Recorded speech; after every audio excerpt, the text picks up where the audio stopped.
Hi!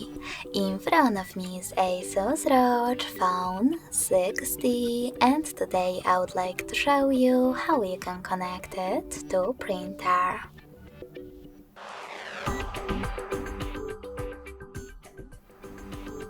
First of all, open Settings and click on Connected Devices.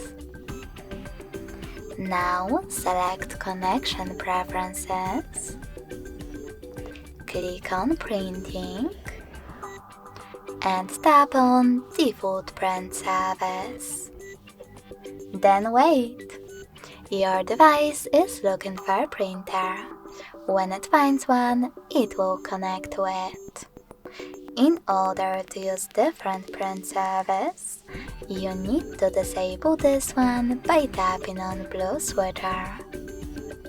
Then go back, click on Add Service, and install the best one for you. In my case, HP one. When your new service is ready, click on the back button twice.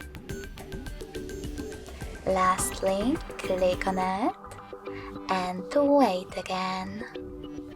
Thanks so much for watching. If you enjoyed this video, don't forget to leave a like, comment and subscribe. Bye!